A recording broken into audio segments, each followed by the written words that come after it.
Welcome to the second roundtable in collaboration with FHRD. Matthew, Karl, and Diana, thank you for being here. It's a pleasure to have you all around this roundtable.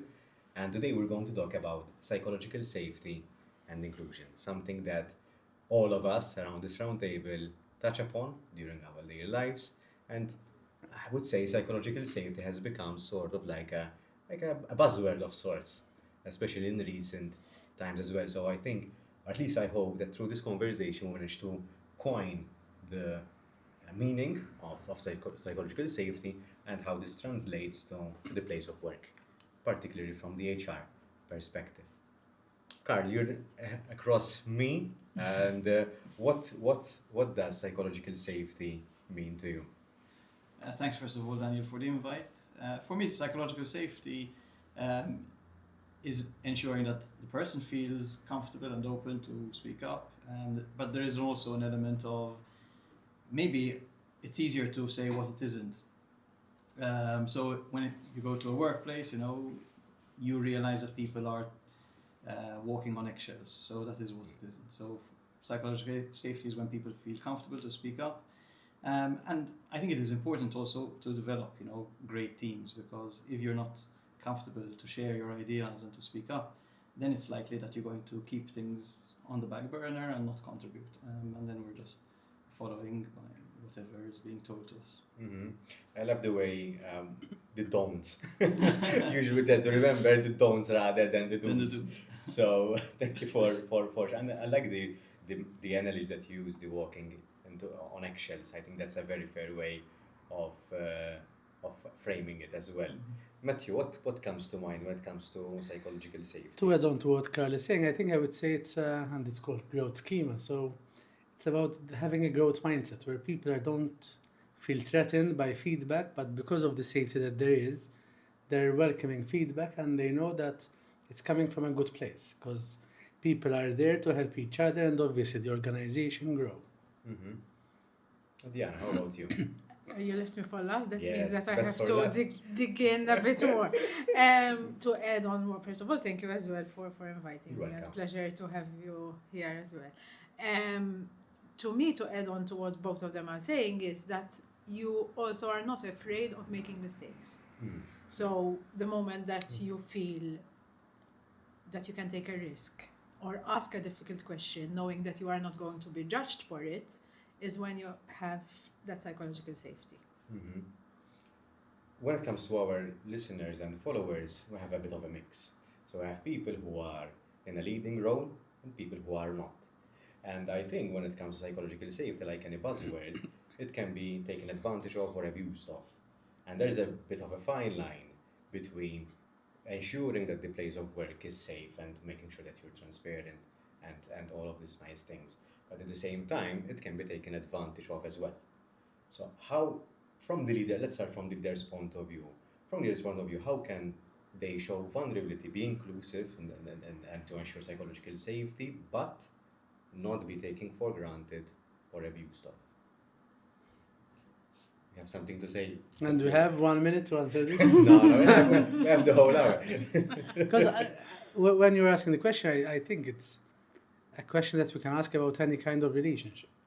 That you can be vulnerable, although I do believe that as leaders, there's a limit to how much you can be vulnerable. And at the same time, making sure that you're not taken advantage of. I think it's all about boundaries. It's about being clear on what is expected and being clear about the different roles. Roles, not just the role on the job description, but the role within the group. Because even if we all have the same role in the organization, within the same team, we might have different roles because of our personalities and how the team gels together. So I would say setting very clear boundaries, but again, coming from a good place. I think the intention and the perceived intention are extremely important. If you would give someone else advice on setting boundary, what would be the one main boundary that they would ideally set? I would say what you mean and mean what you say. So if you're in a meeting, if you're in an informal meeting and you're having a chat, giving feedback or planning something together, say what you mean and mean what you say. If I can add to what Matthew's saying, I think there's an element of trust, I think, which is important, and identifying the trust relationship. So I worked with one organization, for example, we were working with senior leaders, and they respected each other, but there wasn't an element of trust. So whereas, these chief level individuals, worked together, they were kind of, it was a growing organization, so they grew up together and reached this level. But they used to respect each other, but then not tread on each other's area. So that, for me, is not psychological safety. That is keeping back and doesn't create trust. So when I worked with this group, we first worked on developing trust, because without trust, you cannot have a functional team. And then once there's an element of trust, I think you can keep on building on that. So it's also identifying, as Matthew was saying, in relationships, first of all, you need to know how much can I trust, So as Matthew said, don't trust blindly, you're not going to wear your feelings on your sleeve. There are times when you might need to keep it back. Mm-hmm. Also, because if you wear your feelings on your sleeve, you might maybe worry people who are reporting to you, and they might panic and they don't know what's happening. Mm-hmm. So I think it's building the element of trust, which is important, and that helps to identify boundaries. Mm-hmm. Trust is a very central theme in psychological safety. Mm-hmm. Ediana, why do you think that companies or people and organizations are, perhaps, I'm going to exaggerate a bit just to make a point here, are reluctant to trust or to work hard towards building trust within their teams? I think historically we came from a setup where we look at a pyramid, and from a setup where there is a leader and they lead an army. And that was the organizations of the 1940s, 50s, 60s, etc. Now we respect each other because we all have something to contribute. We are perhaps in a level organization, a leaner organization, and just because someone is leading a team doesn't necessarily mean that they know it all. So before, we were scared of showing a level of vulnerability, we were scared of owning up to a mistake, and just to go back to the previous question, I'll mention a lot of mistakes today, the concept of a mistake.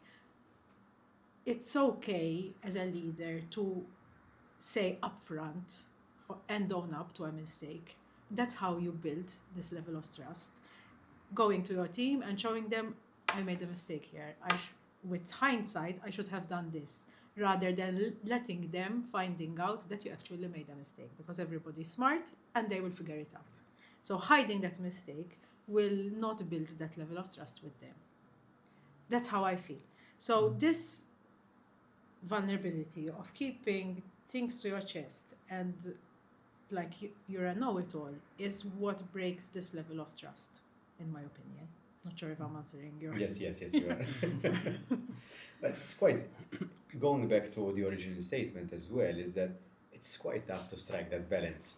So what would be the main skill that leaders need to develop in order for them to say, listen, I know, or at least in most cases, I know where to push or when to pull? I feel that you need to set expectations. And going into a room, again, I'm going to mention historically what we feel we used to do. We used to tell everyone, your work is work, your personal life is your personal life, and they should remain separate. I don't believe that. And I don't think it's the case.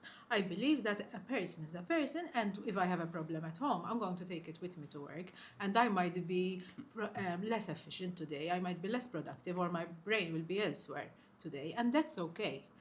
And as a leader, if you go into a room and say, guys, I had a bad weekend, something, you don't even need to say what happened, but listen, I had a bad weekend, I'm a little bit under stress, I might snap today, or proceed with caution. I mean, I do it with my team, we laugh about it, and they usually tend to calm me down, because then we laugh. Yeah. And vice versa. And that to me is instilling that level of we're a family. And you hit the nail on the head, Ediana, because recently, or after a couple of months, the way I started framing the scope for this podcast is to shed more light about our personal selves and professional selves. Whereas you said, sometimes we think that these are two are distinct and separate, but in reality we're one person showing up in different situations. So the nail on the head. This wasn't scripted, promise. But going back to the point that you mentioned, Ediana, how can leaders take care of themselves, Matthew, for such a responsibility and vulnerability? I would say surrounding yourself with mentors, people who are more experienced than you, who can give you insight and places where you can be totally vulnerable. Because in different groups, we can afford a level of vulnerability which is different from each other. So having spaces where you can, either with your peers or at home or with mentors, as I said, where you can be totally vulnerable and you can talk about your worries that if you share with your team, as Karl said, might cause panic within the organization. So there is a level of vulnerability, but obviously not 100%. And making sure that you mentioned the personal and the professional, I think taking care of both by having your own routine of self-care and making sure that you're not overworked. Because if you're doing overworked, then obviously you're going to be snapping more, and that's going to ripple down to every corner of your organization and definitely affect everyone else's mental health. So I also think as leaders, as some kind of role model. So if the leader themselves is taking care of themselves, I think that's a very strong message to send to the peers and to everyone else within the organization. On the other side, we discussed about the leaders, now we discuss about the people, right? And I'm a very fan of this quote, I'm sure you all know it, with big responsibility, with great power comes big responsibility. So if the employees from the employees' side are requesting transparency, are requesting to be heard, engagement, all of these nice things, I think I'm very fond of collaboration. However, that also brings a level of responsibility because there is power. And so that is, in itself, the people need to know what they need in order for them to request from their leader. So if they are not able to communicate their needs and wants and to be sometimes patient because there are things that they can't know because it doesn't fit their capacity within their horizontal. There is what I mean to say because I'm trying to organize my thoughts here. So when there is always some form of hierarchy in an organization, and obviously information trickles down from top to bottom as it should be. So the people at the lower levels in the hierarchy know less than the people at the top, and that's by design, and it has to happen that way because decision making needs to happen, and there is the way I like to frame it for people is that you're not paid enough to be responsible or to be held accountable for certain things. At the same time, sometimes employees still request to know and to be involved. I guess what I mean to say here is that how can employees be understanding or formulate that sense of patience that say, listen, I am being taken care of. What are the signs that leaders can show that they are taking care of the people, but at the same time, the people can know what to ask?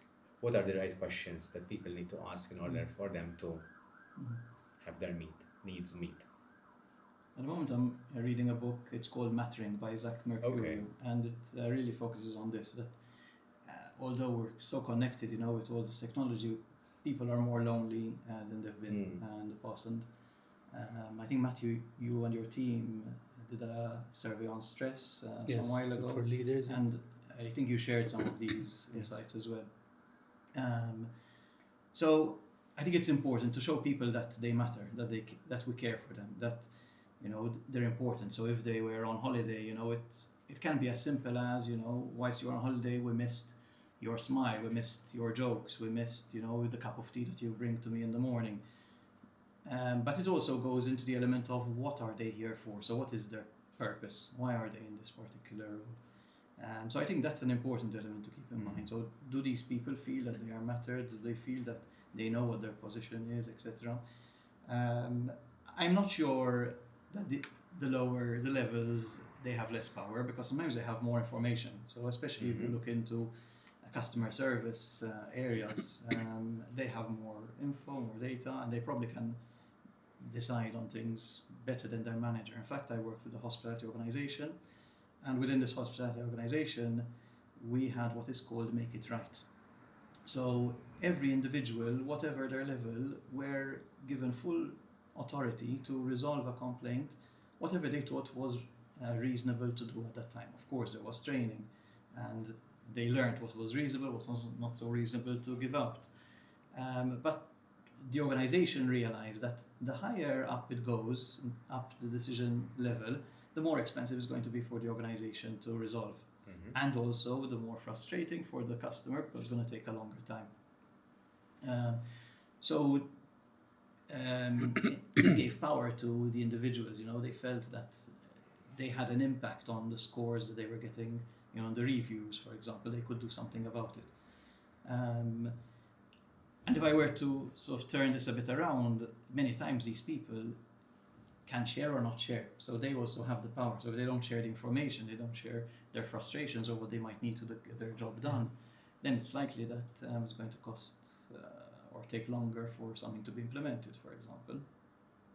They could also, to some extent, hijack, a change implementation. So I think people do have an element of power relevant of the level, and I think it's taking care of the team. I'm not saying spoil them and give them everything, but I think it's important to show, why they matter and why they're so important to the organization and to you as an individual, that they're here with you and your team. It's the little things. It's the little things. The little things that make a big difference, Yes, I think. it's the little things that make the big difference. It's having time for one-to-ones, for example, and having them regularly. In your practice, Karl, or even around this table, I don't think one-to-ones is that practice. At least the companies that I interact with, it is not a very common practice. Many people would like to do it, but there's never enough time. Yes. On paper they do it. What are your thoughts, Ediana? Can I just bring Definitely. some things together? I think what Matthew was saying before about how you self-care, I think learning as a leader the art of delegation and empowerment is also self-care.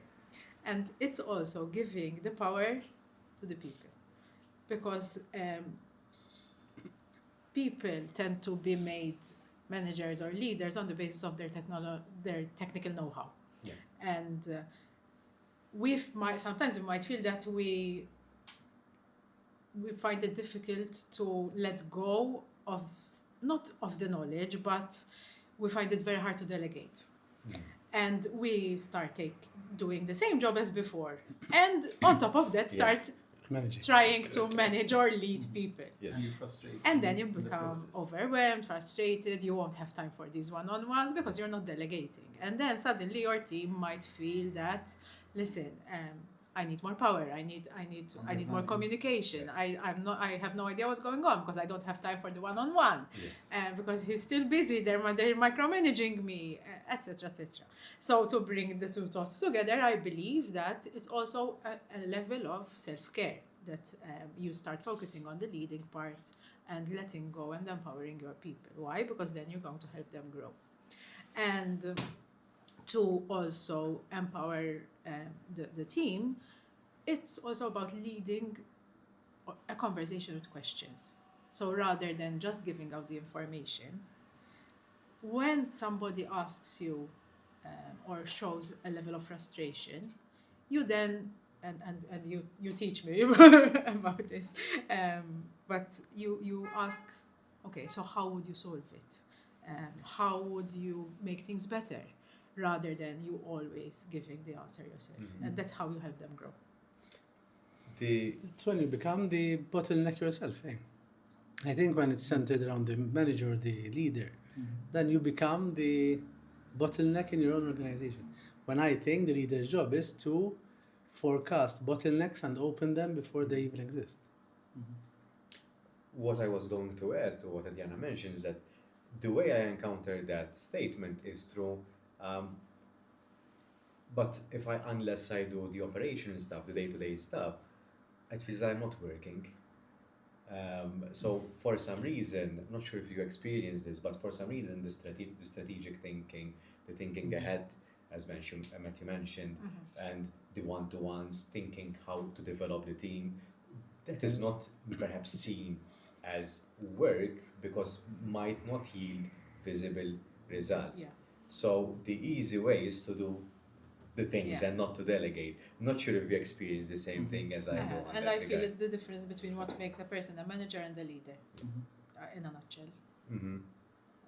Yes, we see it. I think we all see it. And I tend to see it more when there's technical people who became managers or artistic people who became managers. Because then I think there's that struggle or inner conflict to let go of what you used to enjoy doing.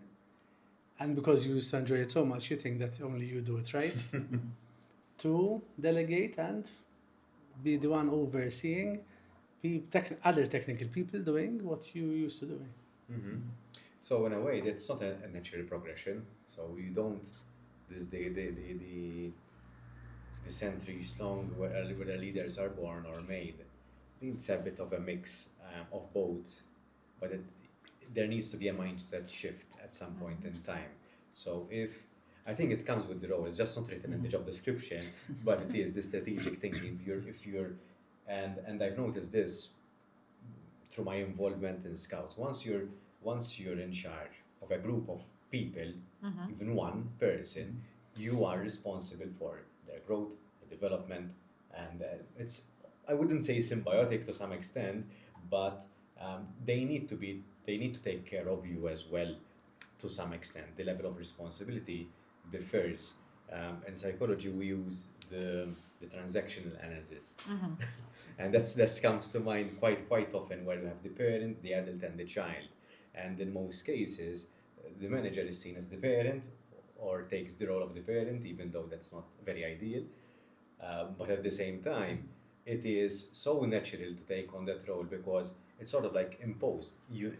If you're not taking on that role, at least from the issues that I encounter, you are not seen as a good manager because you're not taking care of the people. So how can we create a balance within the team when we have the people asking for what they need, but taking care of their leader as much as the leader is taking care of themselves, because everyone has a role to play. This is like when if we have a conversation with our parents, obviously when we get older, we tend to also give our advice to our parents as well. Maybe we don't agree with them as well, but it's good to have these kind of interactions. How can we create that sort of environment and psychological safety that there is interaction? The leader or the manager has to have the final say to some extent. There needs to be a line where there needs to be a cut-off point. How can we create holistically as a team that psychological safety? Using my personal experience with my team, we tend to, let's say we're working with a client, and obviously the client would give us direction as to what they want, what they need. Then we sit around together and we brainstorm, or we brainwrite, and and we come up with ideas. Now, as a leader, our team is a bit hierarchical. So I am a senior manager, there is a manager, some other seniors, associates, etc. So even the managers and the seniors have a leading role. And we sit around the table, we all come up with ideas. And I think the moment that all of us show that we're listening to each other and without judging each other, and ultimately it's not even my say, it's my superior, like the person who I report to, who might give us a completely different direction, but we feel comfortable enough to come up with our own ideas and either feel free to shoot them down, and we don't take offense, because at the end of the day, we expect that another person might have more experience or might know the client more. So I'm finding it difficult to put into words, but giving that space, that psychological safety, that you can come up with ideas and you will be respected for it, rather than saying what you feel, but I already know what I want to do, and your input won't count. Yes. You know what I mean? Yes. That will show them that you don't really care. You're just asking them for the sake of asking them. With the word that came to mind, coming to Karl, the word that came to mind is setting expectations. The word came up during this conversation already, because there is the expectation that if I have an idea and I share it with the group, it is sort of like expected, or there is that sense of expectation that my idea will be heard and will be done. Not necessarily. Not necessarily. And we have to have the strength and mental fortitude to accept that our idea didn't pass the test, sort of, or it was mixed with another idea which made it even better, and so on and so forth.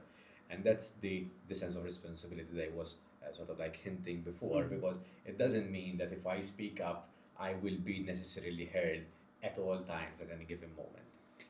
You would still, in my opinion, you would still be heard, but doesn't mean that the organization is going to go that way, because that's the whole idea of brain thinking. I still choose brainstorming. When you sit together and everyone is saying ideas, because I think more than this was my idea or his idea, I think it's more about what came out of that meeting. So when we have a meeting, let's have discussions, let's disagree, let's agree, let's all share whatever we're thinking. However, then some of those ideas will make it forward, others not, and it's a mixture of all.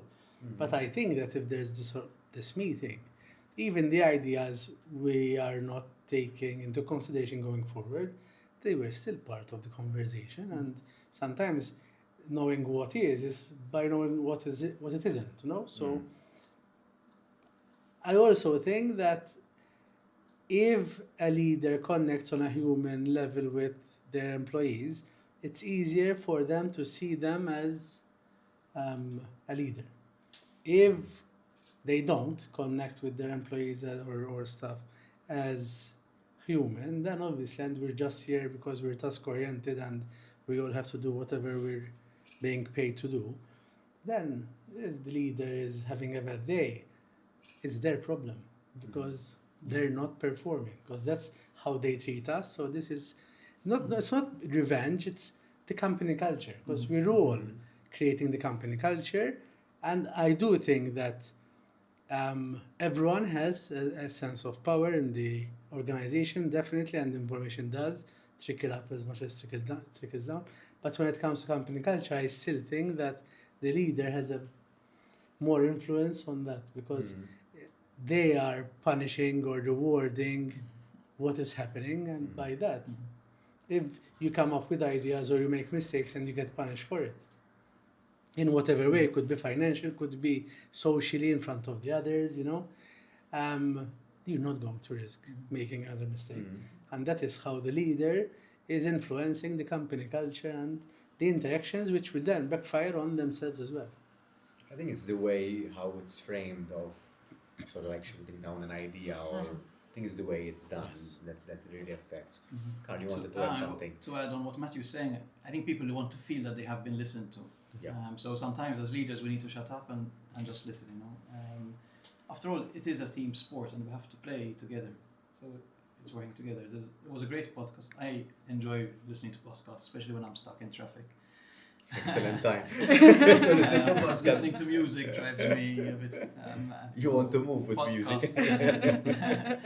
And the podcast I had listened to was about how venture capitalists listen to each other. And what they started doing was, if there is an expert in the room on a particular topic, rather than allowing the expert to speak first, we identify the expert and the expert speaks last. Because many times, anyone else is going to shut up if they have an idea, especially if it goes against what the expert has already just said.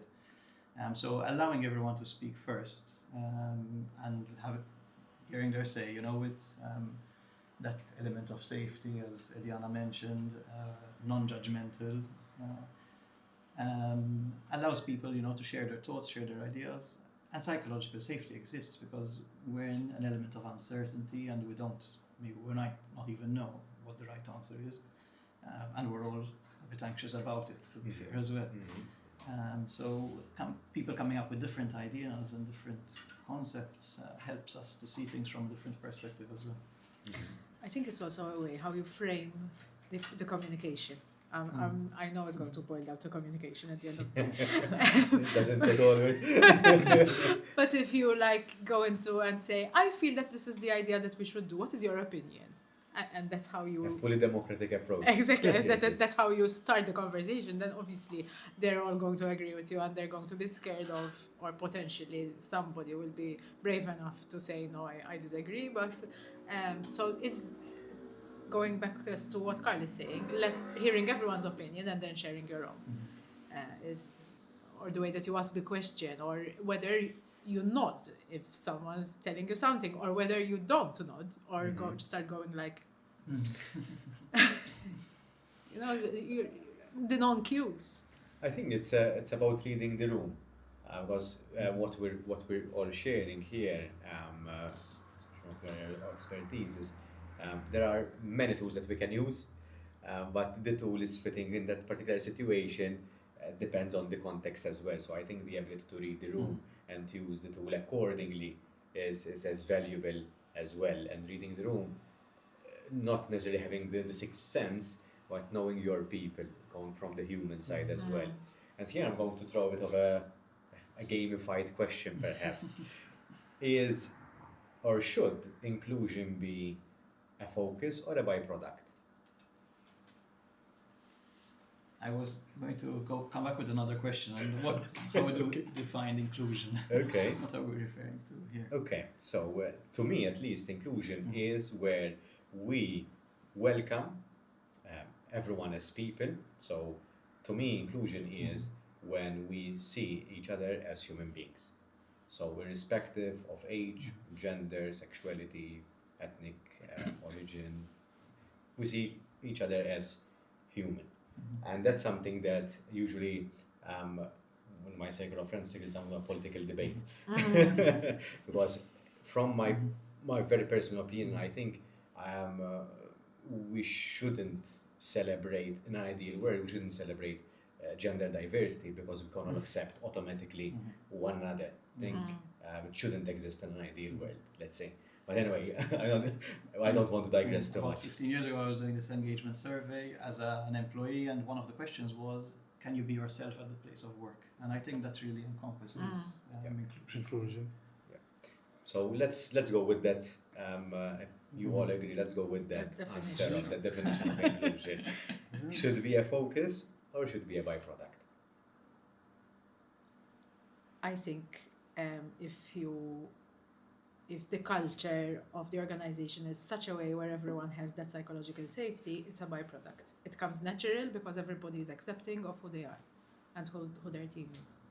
So I'm just going to chuck my answer. I agree with Ediana, but of course you need to create that education, and you need to create that information as well. So people are coming possibly from out of the organization. Everyone has different experiences, different way of seeing things. So we might maybe need to, I think, share what this inclusion is and how we respect and treat each other, and how do we listen to each other. Sometimes for me, inclusion in organization is also about being from different departments or having different experience in the same organization, and how we perceive each other because of that experience or because of your same role. This thing of inclusion, I think it's very deep. A person is either you can train people, but it's about training for attitude. Because even when we are communicating, if the person feels that he's surrounded by idiots, then no matter how they're going to ask the question, it's going to come across. If a person feels that Gen Z are lazy and they don't want to doing a kind of work, or they are a weight to the organization, no matter how many campaigns they do in the organization. And it is about being aware of ourselves and digging a bit deeper and seeing why I have this issue with Gen Z, why I have this issue with the people in the store or the people in the office, like the office workers. So I think it's about digging a bit deeper and creating the opportunity for the different people in the group to relate on a human level as well. I think that can help as well, because it can help focus on the similarities as well in the organization. So I would say it is a byproduct, but there needs to be some kind of psychoeducation, because we're coming from different aspects of life, different walks of life. So sometimes we need to remind each other that, hey, They exist You as know? well. Other people exist. exactly. And we all have biases, whether we Exactly. admit it or not, to Definitely. be fair. So having that psychological safety allows people to speak up, and for you to realize that you might have that bias, and way of looking at things. Maybe it allows you to see things from a different perspective and a different point of view. I think And learning to be aware as to what biases you have, because we will never eliminate our biases, never. But knowing what triggers your bias and what made you believe, because we tend to stereotypize. Is that a word? I don't know. But we understood. It's a verb Can now. acknowledge it. It's a verb So now. it's a safe space. please accept me.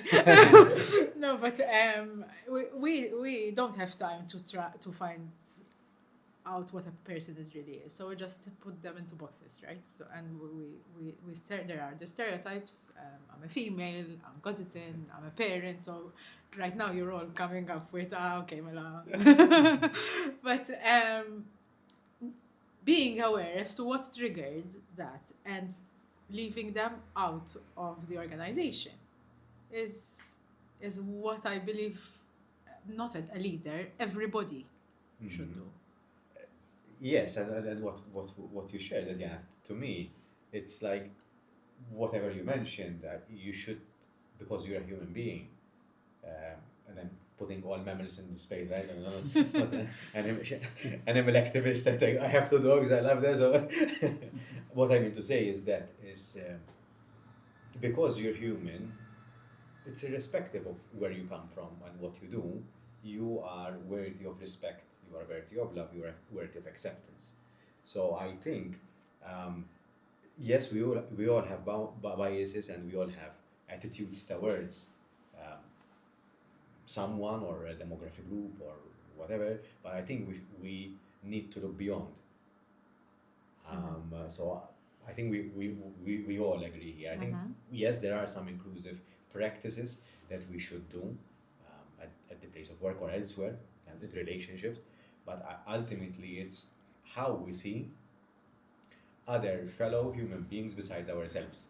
We need to be aware that other people exist, they have wishes, they have dreams, they have aspirations, and they are equally as important as ours. I know this sounds very idealistic. And not labeling. So Yes. a person might be acting lazy. That doesn't mean that they are lazy. Yeah. So staying away from, and we learned this in parenting, where you don't label a child, you label the action, right? Yes. So you should practice. She was there. All right, okay. Now I can understand For the the listeners voice. and viewers, this was a joke that we did before we started. And the it was recording. goes over. But it's an inside See, joke. there's the label. It's easier for it to be away, because the parents were from Gozo, so. Right? Yeah. An inside joke. No, but it's true. I lost my train of thought, but anyway. But if I could take you back as Labeling. well The labeling. The to labeling. what you started on earlier, that as an individual we have the personal side and the business side, or the Yeah. work side, and I think it's identifying your triggers, identifying that self-awareness. And what I wanted to add on that is the element of resilience. That we need to take care of ourselves, keep fit. Sleep is an important element. I would add workout. Now workout, whatever it is, it could be going for a walk, it could be going to the gym, whatever it is, you know. But these are, I think, important habits, that finding time for ourselves and our hobbies and things we enjoy doing, spending time with family. So I think being able to have that balance, this is what we mean by work-life balance, I would say, you know, it's not a 50-50 or a, you know, a bit of this and a bit of that. It's spending time with the right things, and that, I think, allows individuals to be more aware of what's happening around them.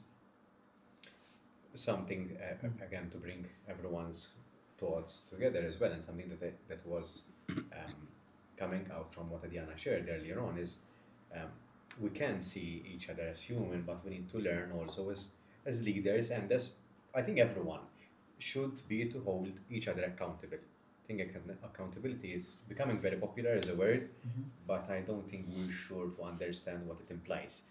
In simplicity, at least, I would say to have a bit of a definition here as well, since today we're all about definitions. And it seems like a dictation today. I'm sorry. It's, to me at least, accountability is honoring your word and making sure that the other person is honoring their word as well. So if you say something that Matthew mentioned earlier on today, is that. So I think we all need to learn, if we say something, we should honor it in the respect of the other person and ourselves as well. But if we expect that from others, we should expect it from ourselves as well. So I think accountability is something that And that's how trust is built. Yes. If you have a leader who's always promising things and they never deliver, or an employee who are always That's the issue with Gen apologizing. Zs, huh? I think you might have lost all your Gen Z. I dissociate from this comment. I meant it as a joke. And you can't But really this- say that your opinion is not the podcast opinion. For sure. Because you're the owner of the No, podcast. but that's the pet peeve. That's the pet peeve of everyone. I personally disagree with that. Not to I Take forgot it back. not to take it back. I work a lot with youths through Scouts, so I do believe that youth do have a place. I think there is a dissonance in what the youth are saying and what the adults are hearing. So I think we need to work on that. But that's what I hear, is that the Gen Zs don't want to do anything. They say something, but they do the opposite. That is something that comes to my ears quite often. But I'm sure it's happened in all generations and all our I think so. fathers, grandfathers, or mothers. The first time grandmothers they taught found us something this way. written in this same tone was about 2,300 years ago, where someone wrote that today's generation, the youth of today, don't want to do anything, they're lazy, they just want it easy, so... I think there's an element of self-preservation there. You need to preserve yourself and your ideas, because otherwise they will die out, especially if you don't have a legacy. But I do believe that the difference between generations now is more amplified because of the skills that Gen Z have that we don't, like Yeah. when it comes to use of AI, use of social media, the internet and all that. They were born in it, whilst the previous generation, we know, at time without that. So let's take on that. Let's say that we have Gen Zs coming into the workplace, and to millennials, boomers, whatever, they are aliens. They are foreigners. So how can we communicate with a generation that we don't understand, using a language that we don't understand? How we can build that bridge through psychological safety, trust, and inclusion? How can we build that bridge so that we are understanding or formulating a new language, let's say? Ironically, it should be the easiest in a job, in a company, because what brings people together is having a common goal. So even when we organize team building, we organize team buildings by getting a group of people together, giving them a goal, and let them Figure it out. figure it out. So it should be easier in an organization where you have these different generations working together for that goal.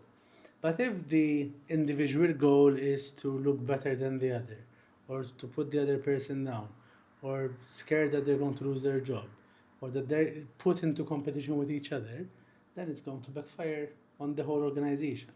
But when you have people with different skills, we're talking about different generations, it could be different nationalities, which is another thing that we are facing quite a lot nowadays. So you have people with different skills, male, female, other genders, whatever it is, and they're round the table trying to solve the problem, because that's what we do in companies now. You have a problem and you solve it. You might have hungry people and you want to feed them. You might have people who need a new shoe. You have problems, and as a company, you want to solve that problem. So naturally, it should be okay. It should be conducive of inclusion. So then we need to suss out and understand why it's not happening in that way, which could be a company culture, it could be a group which is stronger than the other, its presence or its authority within that organization. And sometimes we need to tackle that through policies as well. So ideally through meetings and psychoeducation, but then there's where policies and rules come in. And lack of empathy. Yes. First of all, I believe the leaders of today don't have it easy, because for the first time ever, we're managing, leading people who are older than us, who are younger than us, who are our peers. This wasn't happening before. So we need to flex ourselves a lot. We might be leading a person who's older than us, so they might see us as we are their baby, or she doesn't have enough experience to come and then tell me what to do, kind of thing. So we need to flex ourselves according to the person that we're dealing with. And I believe that's where empathy comes in. And that's where the mix of nationalities, taking the time to understand the culture of the national culture, not the organizational culture, I mean. And understanding why a person might be more abrupt, let's say, if you go to the northern countries in Europe. For example, I have been to the Netherlands recently, and it's something that they pride of themselves, that they will tell you something as it is. And potentially we're not used to that. And so if I would be working with somebody from that country, I need to be aware that that is their culture, not that they have something to say to me. It's just the way that they are. And we should be the ones who are accepting of that, rather than us trying to change them. And going back to Gen Zs, maybe it's us who have it wrong, and Gen Zs know what they're doing, and maybe we have a thing or two to learn from them. It's like going back to the aspect that we've mentioned, that information goes up and down, right? So it's I think everyone has an opinion to share, and if it can be valid, even though they might lack the experience, so it can still be valid, even if it's coming from someone who's junior to us, or is younger from us, or someone less educated from an academic point of view. I think everyone has a view worth listening to, and then we'll make our own opinions of that as well. So again, going back to the ideal world, it's an ideal world we don't have an inclusion policy, for example, at the place of work, because we don't need it, but we need it because we need to respect each other. And as Matthew was saying, I think structure is quite important, because it puts a safety net to all the people involved as well. What I wanted to shed a bit more light onto is about mentoring and coaching, something that Matthew mentioned, and Karl has a lot of experience in it as well. When it comes to us making a decision or trying to act in a world where, as Ediana was highlighting just a bit before, we are now leading people who are senior to us by age, for example, or let's say senior to us in different capacities. How much important has mentoring and coaching become? But first of all, what's the difference between mentoring and coaching? I think since we're on to definitions today, I think it's good. I think it's good to define it as well around this table. What's the difference between Karl? I'm going to ask you. I thought this was payback time. So mentoring is when someone has the experience and he's passing on his knowledge, his insight to someone else. Coaching is when maybe the other person could be the expert in themselves, and the coach is asking questions and getting to know, or allowing that person to find out for himself, a bit of like a GPS. So, Okay. I know where I want to go, but I don't know how to get there, and let's identify different routes, and then we'll identify the best path together. Mhm. And maybe the coach is always by the side as a co-driver, so to say, a co-passenger. Okay. Does it help to have a For me, definition, or is I there think anything else? We should For me, add? it helps definitely. I mean, it's good. It's good to understand, and I think these two terms are used interchangeably in most cases. Yes. I don't think that is right. So Very I think true. it's good to coin. Yes. Agreed. To the main question, why has this become ever so important in today's day and age? Mhm. Why should one have a mentor or a coach? Mhm. It depends on where we are. Why is it important more than ever? You can continue, Karl. I was going to add, Sure. so as a leader, I think you need to be a leader as coach in many ways. So coming back to the different generations, or someone more experienced, you're managing someone more experienced than you, or more senior as age. Sometimes it's asking the questions, and this is where maybe vulnerability comes in as well. Asking, what am I doing which is helpful for you? Or what am I doing which is not helping you? Or if you're managing yourself or leading yourself, what would you be doing differently? So this is where we're vulnerable, and we're allowing ourselves to learn from others and adapt to what fits best to these individuals. And then I would say for the younger generations, being a coach as a leader helps them to, first of all, decide for themselves and figure out their problems. So I think Ediana mentioned earlier, sometimes the team comes to you and you tend to, by default, give them the answers and respond and help them through. But many times what you should be doing is asking the question, what do you think you should be doing here? And if you allow that, and then you support them and use the word correct maybe, or guide them up if they're not down the right path, by maybe starting off by asking more questions, and if you do this, what could happen, what would stop you along the way. I think it helps them to become more independent, and then find more purpose in their work. And then it reduces more time on you. More delegation. So, More delegation. That's it. It's a chicken and egg, but I think it's also making the time and investing time in having. I think we mentioned the one-to-ones earlier as well. Yes. These are all times to get to know these individuals. Making time for them. Doesn't have to be daily, but sometimes a one-to-one can even happen in 10 minutes or less, and having a quick chat, even just by the water cooler, or having a coffee and saying a few words. Yes. Did I divert from the question? No, I am going to divert a bit, but I'm going to share a story. It's related to coaching, but on personal training, which is still a kind of coaching.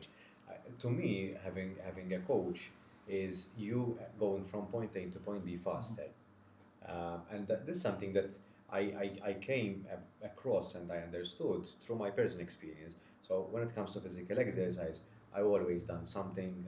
When I was younger, I did martial arts. When I grew older, I did the gym, and I was quite consistent throughout the years.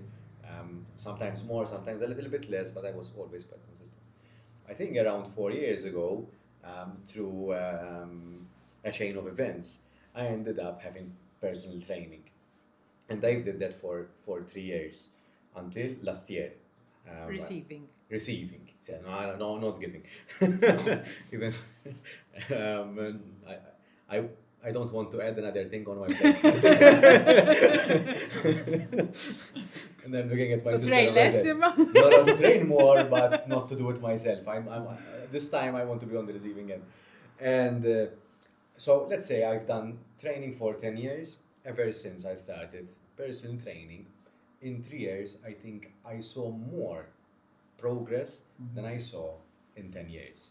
Okay. So the moral of the story here, for me at least, or the lesson that I've learned, was that that you can know it all. You know that you can do it on your own. You might say, I have the internet, I have AI, I have ChatGPT, they can give me a plan or what. There are tools and they are ever evolving, but I think having someone there spotting you, seeing where your weaknesses are, where your flaws are, what you can improve, whether this exercise was correct or not, I think there is so much value in that I think sometimes it is a bit underestimated. And in the context of the place of work, once again, because it's not very, very tangible. In training, it is quite tangible because you're getting bigger muscles, or you're getting more agile, or you can breathe. Endurance-wise, you're better. But translate that to the place of work, the skills I would say that we after learn. a few months of coaching, there would be results, and the Yes. leader would feel the results as well. I think the problem is that we've been raised thinking and being told that practice makes perfect. Ah, yes. And it's not true. Practice makes permanent. Or maybe we should change it to perfect practice makes perfect. Yes. So if you're a basketball player and you're just shooting the ball in the net, you need to do it the right way and keep on doing it the right way. Because That's where the coach comes have in, no? bad habits, Yeah. then you're going to keep on doing Exactly. it wrong. Yeah. So that's where the coach comes in, because if you're doing something on your own, and it's because it's always been done like this. And I think that when I work with leaders, we always go back somehow to how one was parented as well. You know? And when someone especially didn't have any training, but they ended up in the job, Yeah. what they know is either their previous leaders, Yes. which they try to copy from outside though, or their parents. And if parents were about punishment, if parents were about rewards, if parents were never about conflict, I usually see that there's a A link. relation there between how one was parented, Mhm. and that's why self-awareness is extremely important. Because with self-awareness, you learn more about yourself, about your patterns, and I think that when it comes to self-awareness, the secret is, or it's not even a secret, it's getting feedback from the people around you. And unless you create the psychological safety, Mhm. you're not going to get the genuine feedback that you need to hear. You know? Mhm. I don't know if I'm being idealistic here, but shouldn't we be treating everyone as adults in the workplace, irrelevant of their age? So it's, I think, maybe I'm being idealistic here, you know, but we need to be, maybe it's a cautionary step that we need to be careful of. Are we treating these people as children? And our team as children? Are we parenting them? It's I think it's culture, because recently I've been in a company that has this kind of dynamic. I think it's cultural. What do I will try to condense as much as possible. So the leaders are trying to break off that culture and to hold people responsible, accountable, and to try to empower them more. But the people, they think they are ready, but they are not. So the issue that they're having is that they're speaking two different languages, and they are causing more lack of trust rather than trust, because the people don't trust that they can do it, and they have a situation where the people think that the management is scheming something behind the scenes. I know that I'm giving you very few context here. To go back, I think, to Ediana's point, Yeah. I think they need to have a bit more conflict and be a bit more Dutch. Because it sounds like they're tiptoeing around each other, you know, not opening up to what the challenge Yes. really is. I think it's about. Sorry. You opened Pandora's Pandora's box. I think it's the empathy, and again, once again, that Ediana mentioned, is that I think it's the empathy, that meeting people where they are at. Sometimes we want to run, but we can't, because the people are not ready. And sometimes it can happen in every organization, it can happen at every level. Sometimes we are at a C-level and the directorship doesn't want to run, but the C-level want to run, or the other way around. I think it's about not necessarily reading the room this time, but adjusting our pace to the pace This is of the organization. What's referred to as the marathon effect, because many times people at C-level would have already run the marathon and arrived to the end point, but everyone else is still running. You know, if you imagine these big marathons, you know, in US or in London, etc., there's kilometers of people. You know, some people might have already arrived and others haven't even started the marathon yet. So it's realizing, I think, that. Yeah, on the parenting aspect, because I believe that sometimes we find it easier to solve problems because we think it's faster, and because we already ran the marathon, we know the answer, we feel it's going to be faster to just say, solve the problem. Yes. Because we know what the problem is, we know how to solve it. We don't have time to listen to you to give us or potentially do the practice Yeah. to get to the solution, because we already know the solution and we just give it. But that's not growth. That's parenting the wrong way. And I really believe in this concept of parenting, because I believe a leader is by definition having a parenting role model. We want our children to be a better version of ourselves, and that's what a good leader to me is. If we're on the definitions, that's how I define a good leader. But at the same time, if we are not empowering our people and we're solving their problems, we think it's faster, but potentially if we help them solve the problem themselves, it will take us longer to get there today, but next time they might not come to us to solve their problem because they'll be able to solve it themselves. And so that's It's a process. it's a process. I feel very strongly about this. I think the themes that we are hinting upon today is self-awareness, is making sure that we are aware that we exist in the world, but there are others who exist as well. The accountability, I think that is quite important, and to know when to ask for help and who to ask for help. Because I think I use this analogy of the jigsaw puzzle, especially when asking for help, is everyone will give you a different piece of the puzzle. Then it's up to you to assemble the puzzle.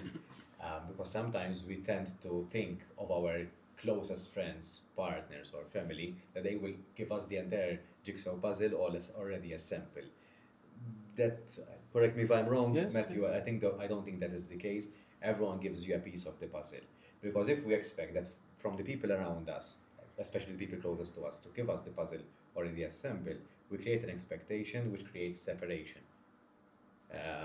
And I think if we expect that from our team, so if we are already ran the marathon, and we expect that because of a new hire, because they have 5 years experience in the same job but in a different context, they know how to act and behave in this new context. Organization, yeah. Then we don't allow ourselves or themselves for the transition period. I think that creates separation rather than fostering the trust to make sure that everyone is feeling safe and growing in their own pace.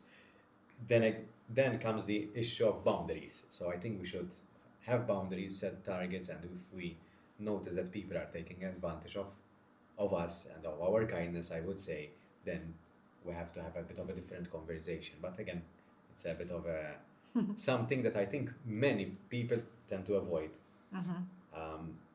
Sometimes is just being a bit Nordic. Is like, listen, I feel that here you're not being very reasonable, because last month we had this meeting, we had the same conversation, and we've been having the same conversation over and over again. I'm sure that you experienced in coaching, Karl, and even yourself, Matthew, in therapy. Sometimes you meet the same individual coming with the same issues, problems, and there is no progress. And sometimes as a professional you have to tell them, listen, we are not making any progress. And then you have a conversation around that. I think that's very healthy and very, having that kind of honest conversation is very professional as well, for that matter. Not sure what your thoughts are on that. Yes, I think that's another aspect of coaching and even therapy, that we have the responsibility to tell our clients things that maybe socially they don't hear because they surrounded themselves with yes people, or because people around them are scared because of their reactions in the past, to be blunt and direct with them. So I think, yes, it's very much part of what we do, I would say. And it is a gift. I see feedback and being open with someone as a gift. Now, some people would accept it, others will just throw it away or leave it in the cupboard. That's up to them. But when someone is taking their time, their energy, even if they're getting paid for it, and putting themselves in an uncomfortable situation, to put you in an uncomfortable situation, and to have that difficult conversation, I think it's a gift which I appreciate a lot because this is how we learn more about ourselves. Otherwise, there's patterns that we keep repeating, we keep blaming everyone else because sometimes we do live in a society where it's so easy to project onto others, and our friends make it so easy for us to project onto others. It's never our fault. Yeah. You know, it's because you have an old car, it's because you were distracted, it's because life is so expensive. It's never our fault. Yeah. And to have someone in this day and age to sit down with you and tell you, you know what, this is your responsibility. You have been doing this wrong and you need to change it. I think that is a gift that we need to appreciate. Now let me help you change. Exactly, of course. Yes. Matthew was hinting at the gifts. Exactly. Yes, what I like it. You still have to give the gift, eh? Yes, I wrote my gift, which is very much related. So, for those of you who are tuning in for the first time, at the end of a roundtable conversation, the guests give a gift, and now Matthew's going to start giving out his one gift. My gift is the Johari Window. So Okay. you need to go and Google it and ChatGPT it and research it.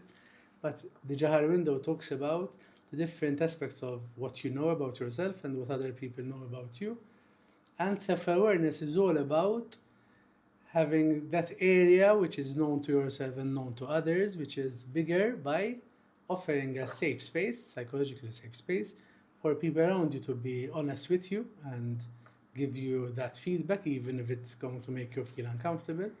But also for you to find those spaces in your life, could be coaching, could be mentoring, could be personal relationships, could be therapy, where you can be open about yourself so that you can get the feedback related to how open you are. So it's the Johari Window. Thank you, Matthew. That's pressure, huh? Ready, prepared. Ready, That's prepared. pressure, huh? Diana, this time we're not going to leave you on to the very end. All right. Can I give two gifts? One for the leaders. One for the She wanted leaders. to. One for the leaders and one for team Yes. members. طيب? Perfect. So I one I already mentioned, but I want to explain it a bit more. So for the leaders, I believe that the best way to become a good leader, if you're not already a good leader, or a better leader, is to have your team in mind from a parenting perspective, where you try and make them a better version of themselves and potentially even at the expense of them being better than you. And to the team member, it was an advice that was given to me when I was starting my career. It was a very valid advice that I continue practicing today. When you have a problem, it's fine to go to your peers or your manager or your leader with your problem, but go with a potential solution. Don't just go and say, I have a problem. Say, I have a problem and this is how I believe we could solve it. It could be the wrong Yeah. solution, but showing that you can, or you're trying to solve that problem, helps you grow. Nice one. Karl? I'll share the SCARF model by David Rock. SCARF is an acronym, and I will share it very soon if you like. And it's based on how people react. So focusing on threat and reward. So S stands for status. So everyone's status can be either diminished or improved. R for C for certainty. So creating an element of certainty. A for autonomy. R for relatedness, and F for fairness. And I think this could be used in any relationship, to be fair, relevant if you're a leader or a follower, and possibly even our day-to-day relationships. And it's not a model that you start from the top and go to the bottom. It's identifying all separation. these and identifying that you might be impinging on some and creating maybe an unsafe space. Nice. I think these have been quite, the nicest gifts around the round table. So thank you for Ready sharing. for Christmas. 100%. That's not much. Thank you for sharing your wisdom around this round table. It's been a privilege to have you this conversation. Thank you. I'm not sure how much time has passed, but to me it flew. There was so many things that we could have unpacked and gone into to depth, but obviously, otherwise we would have slept here. But thank you so much for being part of this. Thank you for rejoining Matthew on second time around. My pleasure. For My pleasure. this roundtable, and we'll speak soon. Thank you, Daniel. Thank for you the for invite. the invitation.